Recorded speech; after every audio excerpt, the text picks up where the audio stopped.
ఈరోజు మరి గృహప్రవేశం చేయడం జరిగింది. నిజంగా చాలా సంతోషంగా ఉంది. దీనికి జగన్మోహన్ రెడ్డి గారు ముఖ్యమంత్రి అయిన తర్వాత 2021లో సిఆర్జెడ్ ఆమోదంతో ప్రారంభమైంది.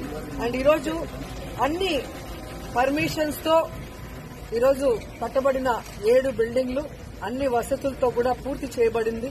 అండ్ ఈరోజు అందరూ కూడా ఇక్కడ చాలా హ్యాపీగా ఉన్నారు. ఎందుకంటే వైజాగ్ అంటేనే ఒక బ్యూటిఫుల్ సిటీ. అలాంటి బ్యూటిఫుల్ సిటీలో ఒక అద్భుతమైన 7 భవనాలని ఈ రుషికొండ మీద నిర్మించటం, వాటన్నిటిని కూడా అంతర్జాతీయ సౌకర్యాలతో అభివృద్ది చేయటం అనేది మా అదృష్టంగా మేము భావిస్తున్నాం. జగనన్న ఆశీర్వాదంతో మా డిపార్ట్మెంట్ అంతా కూడా ఈరోజు కష్టపడి అందంగా దీన్ని తీర్చిదిద్దడం జరిగింది.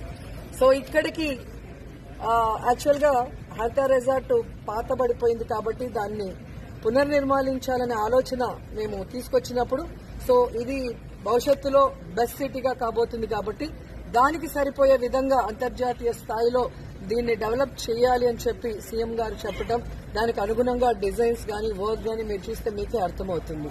సో ఈరోజు ఫుల్ ప్లెచ్డ్ గా మరి స్వామివారి ఆశీస్సులతో కూడా ఈరోజు ఓపెనింగ్ జరగటం శుభ పరిణామం కూడా ఈ సందర్భంగా తెలియజేసుకుంటున్నాను. అండ్ ఈ మధ్య కాలంలోనే మరి కేబినెట్ నుంచి 3-man కమిటీని ఏర్పాటు చేయడం జరిగింది. ఆ 3-man కమిటీ ప్రభుత్వం ఇక్కడి నుంచి సీఎం క్యాంప్ కార్యాలయంగా ఉంటే బాగుంటుంది అని ఒక నిర్ణయం తీసుకోవడం జరిగింది. సో ఆ నిర్ణయాన్ని ఇప్పుడు జగన్మోహన్ రెడ్డి గారు ఆమోదిస్తే ఇక్కడి నుంచి ఈ కార్యాలయంలో వర్క్ స్టార్ట్ అవుతుంది.